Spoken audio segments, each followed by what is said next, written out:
I'm O.R. Frazier, and the following is a short story I wrote a few years back. It was one of my first attempts at writing a scary folk story, so sit back, relax, and enjoy the tale. Make sure to tell me what you think after listening.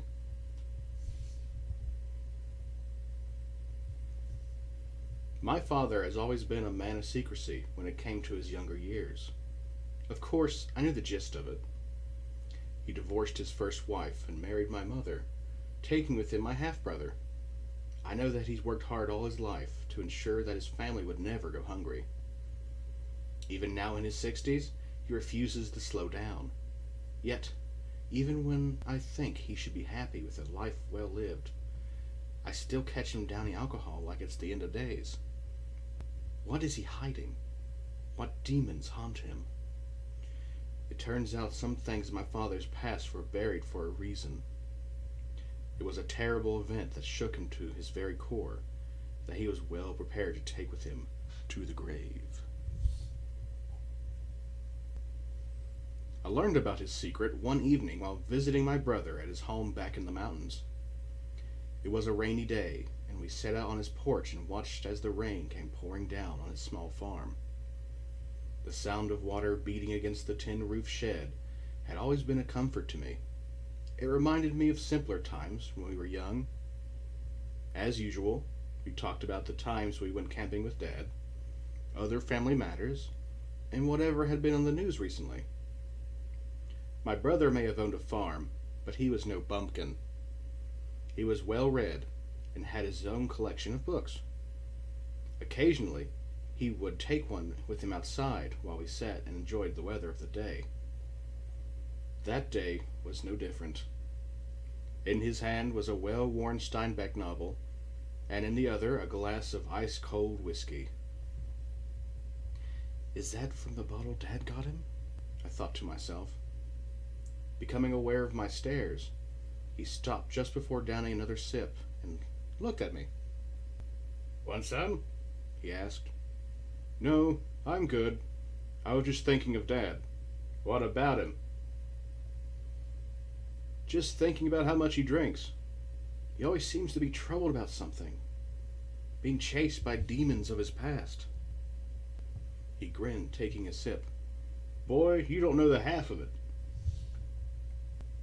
"That's so?" "Well, he rarely tells me anything about himself from those days." "Yeah? Well, that's because Dad has seen the devil himself and lived to talk about it." "What?"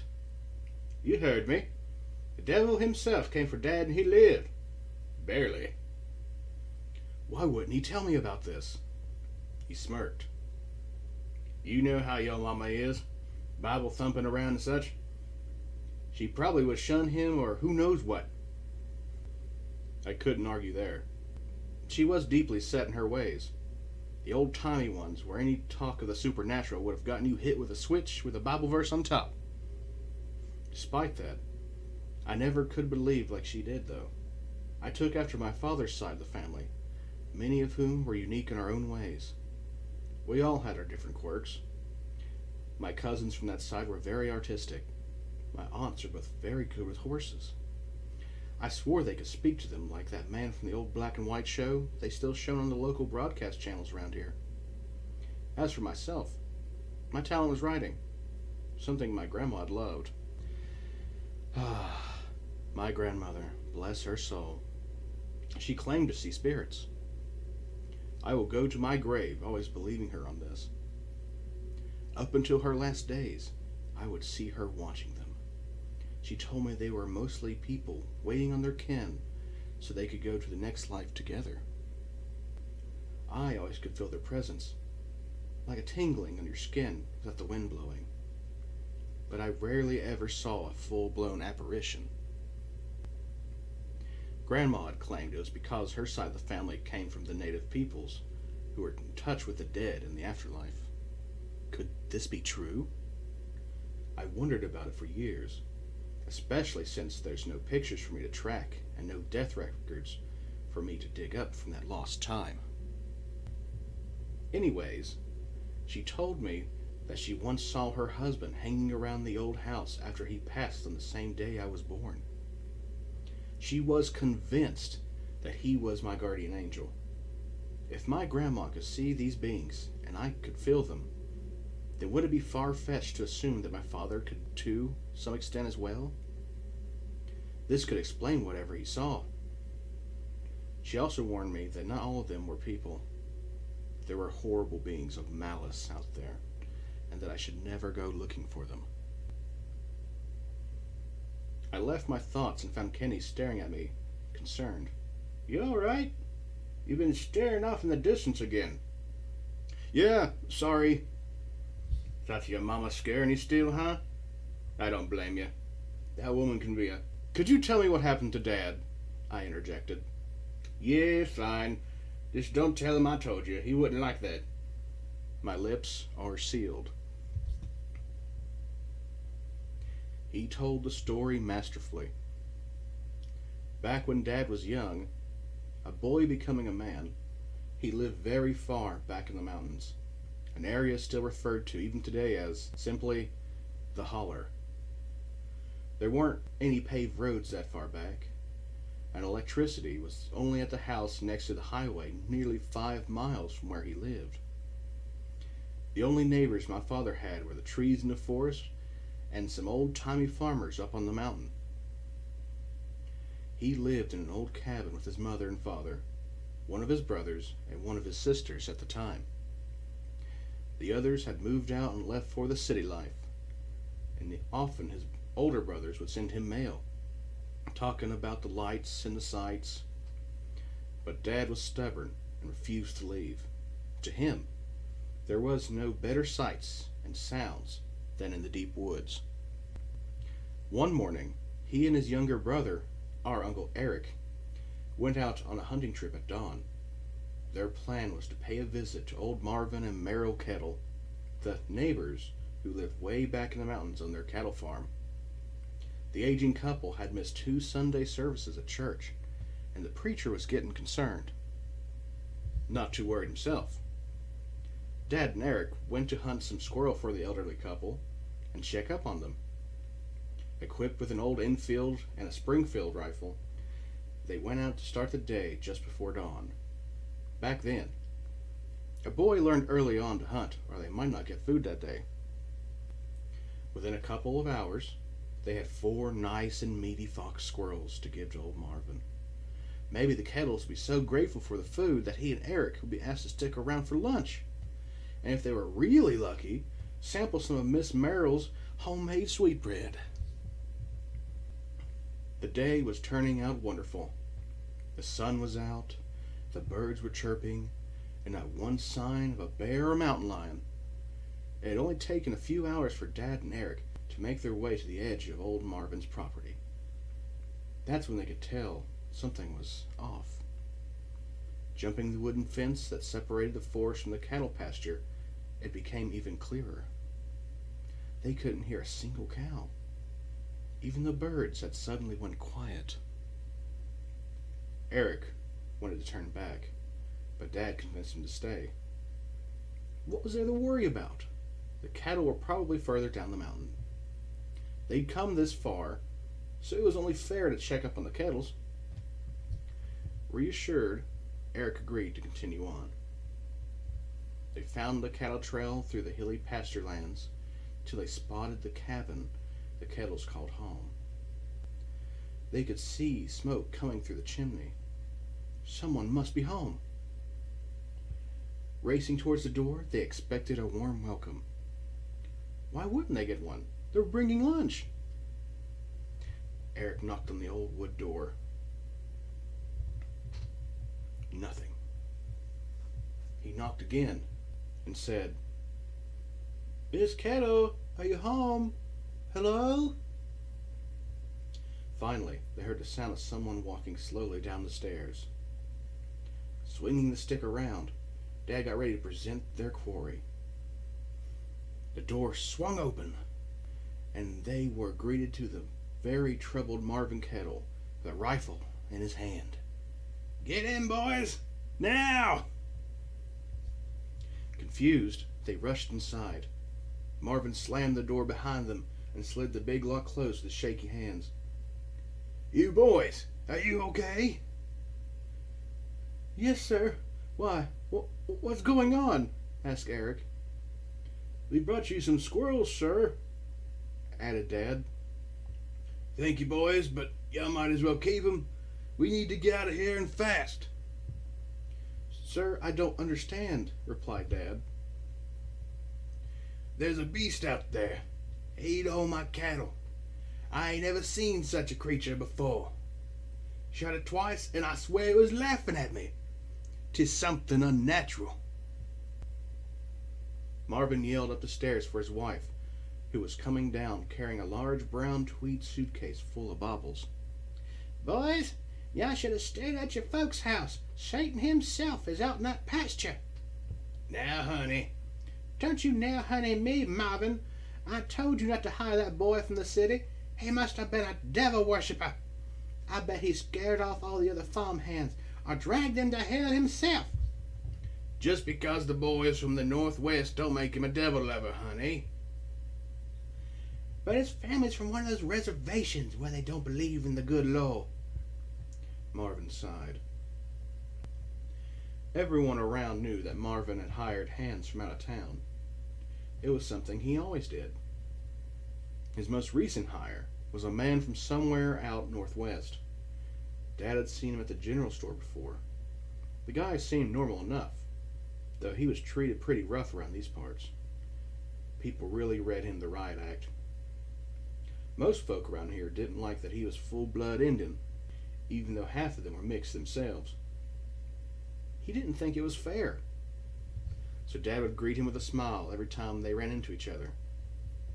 He was a quiet one, and a bit different, but that didn't make him Satan incarnate. Where are the rest of the farmhands, Mr. Kettle? Asked Eric. I bet y'all have at least a dozen. They couldn't have run out on you, not all of them. That's the thing, boy. They've all been disappearing for the past few weeks, and now we got that thing out there killing my cattle. If I didn't know better, I'd say got them as well. Dragged them to hell it did, added Miss Kettle. That's enough of that talk, honey. You're going to scare the boys away, and then we'll really be alone up here. Suddenly, a loud banging came from the back door in their kitchen. Already on the edge from the story, Dad dropped the squirrels and grabbed his gun from his back. Frozen in place, Eric finally snapped out of it and loaded his. Led by Mr. Kettle, they charged into the kitchen, ready to fire whatever might be trying to get in. Mrs. Kettle wielded her old Bible, holding it like a shield. The banging came again, this time with a voice. Mr. Kettle, Miss Kettle, unlock the door. Let me in. Something killed the cows. Oh no, I am not about to let that Satanist in my house again. Tell him to leave, Marvin. Merle, for the love of... It's not him. He's just a Minnesota boy. What would the Lord think of you if you didn't let that poor boy in? He gets eaten by that thing. She wasn't happy, but she reluctantly agreed with him. I'll be watching him. Good. You watch him, don't flip your wig, he replied. Then he yelled back to his farmhand outside the door. Hang on, boy, I'm coming. Unlatching the door, the farmhand came rushing in, nearly tripping on his own feet. He was covered in sweat and dirt. Miss Kettle immediately pushed her Bible into his arms and stepped back, acting as though he was about to burst into flames. Confused, he held it towards her. She grimaced, snatching it from his hands. Mr. Kettle, the cows are dead, he managed to say, trying to catch his breath. Did you see what did it, boy? Did you run into anyone else out there? I saw Henry. That old gold brick? Where? I can't remember, sir. It was all a blur to me. I was running so fast I didn't stop. That's all right, boy. Just catch your breath for a minute while we figure out what to do next. At this point, Dad and Uncle Eric were on edge. Dad didn't know about his brother, but he didn't believe this whole Satan dragging him to hell shtick. It was probably an old grizzly bear gone crazy. Mr. Kettle probably had missed his shots when he fired at it and thought he heard it laugh when it roared at him. Still, though, a rampaging grizzly was something to be worried about. After a minute, Marvin came up with a plan. "Boys, come with me. We're going to kill whatever that thing is. No beast is going to ruin my livelihood and get away with it." He went to his gun cabinet in the hallway and pulled out an old Colt, which he gave to his farmhand. "Stay here and don't follow us. Keep her safe. Merrill, you stay put until we come back." "Now you hold on just a minute.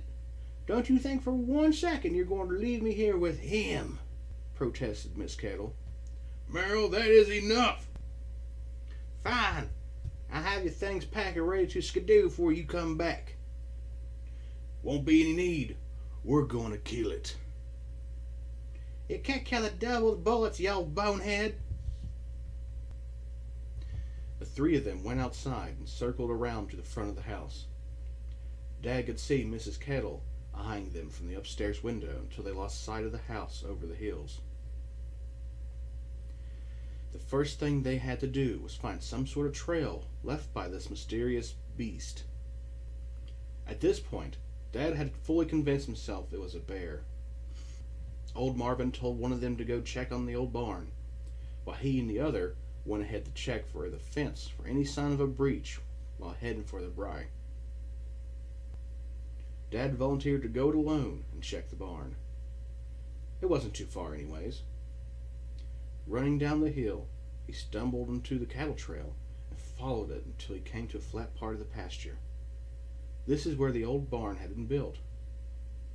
Though older than Dad himself, it was still an impressive barn, built solely by Marvin back in his younger years, when he didn't need the extra hands to help him around. It had weathered some, but still served its purpose. As Dad cautiously approached, the strong smell of alfalfa escaped from the open hayloft and overpowered his nose until the wind blew the other direction. He had to stay focused. The bear could have made its way inside. Reaching the doors, he found them sealed real tight. He put his ear against the wooden door and listened, hoping to hear a bear inside. That would have saved him so much trouble if it had somehow locked itself in the barn. Unfortunately, he heard not a sound except the rustling of the loose bits of hay in the hayloft as the wind changed direction. Cursing under his breath, Dad hurried back up the trail to meet up with his brother and Mr. Kettle. Dad had almost caught up with them when he heard a panicked cry. Making sure his infield was loaded, he charged like a soldier would to a battlefield. He advanced up to the side of the red brae and came around to its entrance, where he saw Eric standing, staring into the cattle barn with wide eyes and a grip like iron on his gun. "Is it here, Eric?" Eric said nothing. When Dad finally came to where he was standing, he could see why Eric was frozen. They both stared in disbelief at the terrible sight in front of them. Mr. Kettle was on his knees, just inside the briar, cursing to the heavens. In front of him was a bloodbath. Bits and pieces of cow were thrown about. Walls covered in hunks of flesh and entrails. Dad nearly vomited. "That son of a bitch! These were my best dairy cattle!" howled Mr. Kettle. "What could do this?" Dad asked. Marvin stood up, a deep anger burning like fire in his eyes. "I don't know, boy. I tell you this, I'm going to find that bastard beast, whatever it is, and mount its head on my mantle." Whatever it was seemed to have committed this heinous act out of spite. It looked as none of the animals were actually eaten, just gored to death. Seeing the senseless death of all these cattle, the body parts flung about like broken toys, Dad began to wonder if a bear was truly behind this after all. A shiver of fear ran down his spine. What if it really was the devil? In the midst of Marvin's ranting, a shrieking, unnatural cry echoed throughout the property. That came from back at the house, Marvin yelled. With impressive speed for an old-timer, Mr. Kettle charged back up the trail towards his house. Dad followed suit and stopped, realizing that Eric was just standing there, still frozen in terror. Eric! Eric! Go home! Go get Pa! Tell him that there's something killing the cattle at the kettles! We need his help! Run! Run! Without a second thought, Eric started sprinting in the direction of their home. Dad was relieved.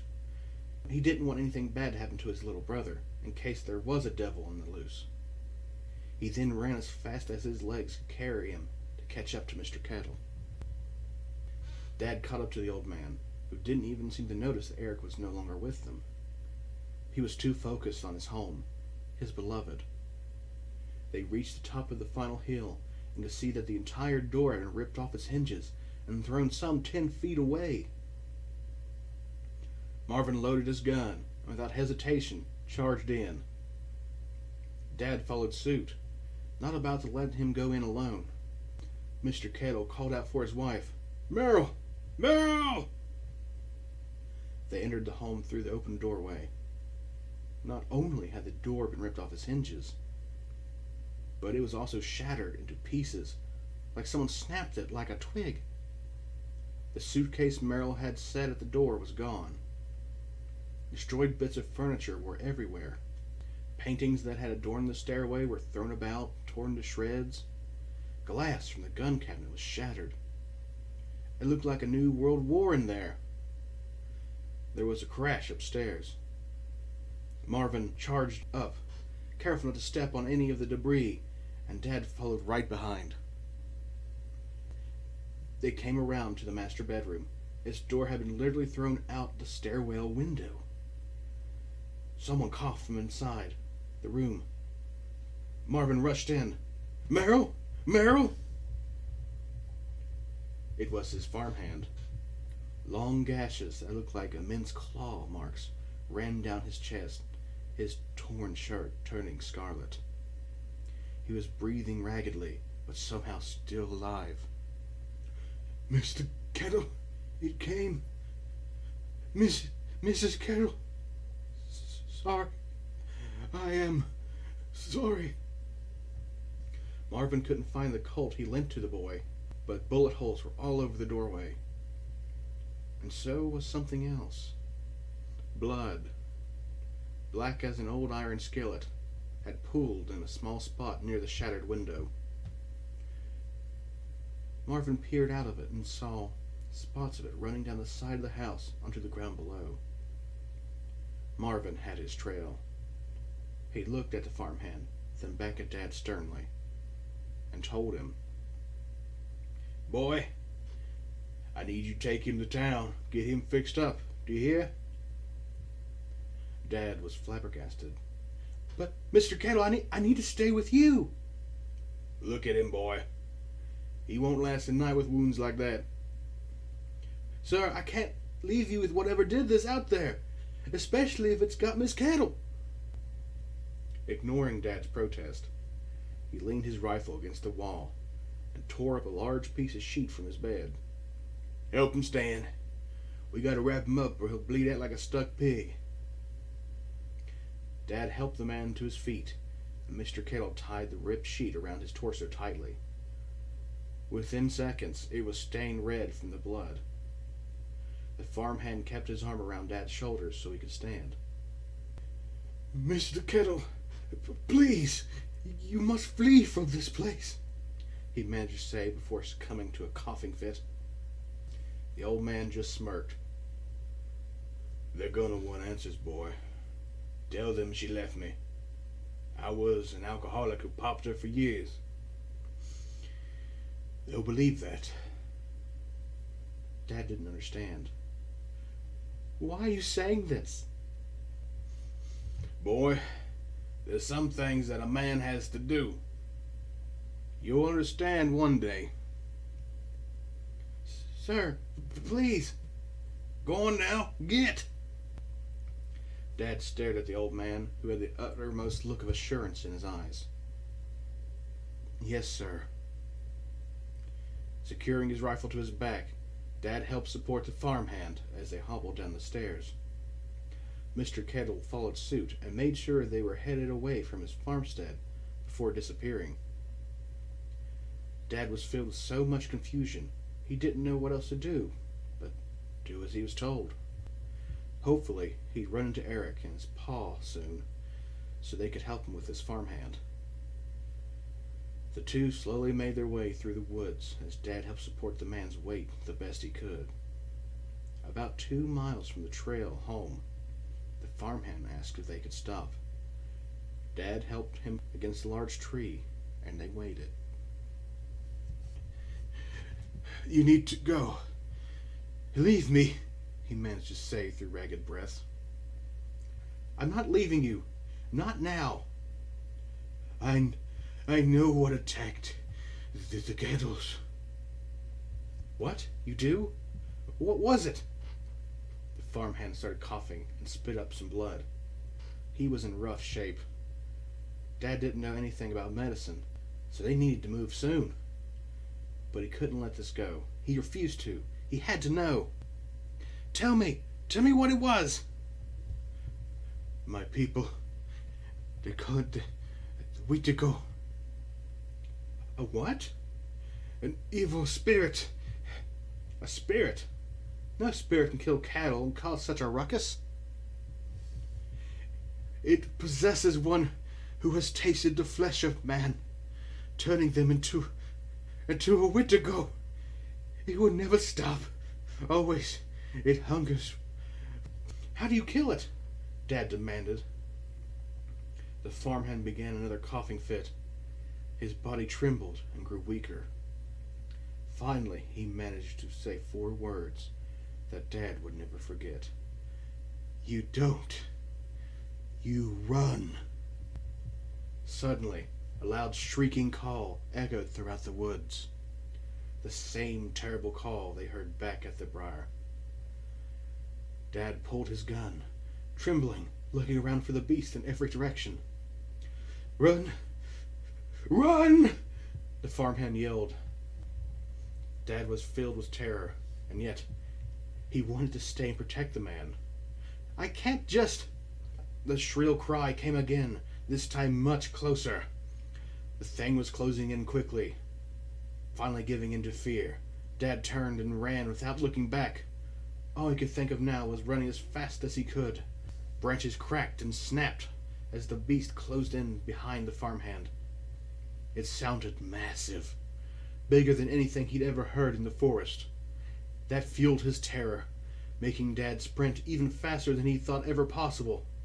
Trees zoomed past him and gave way to a rocky clearing as he leapt over a partially buried boulder in the narrow creek, and he sprinted down the mountain as fast as he could. His lungs were on fire.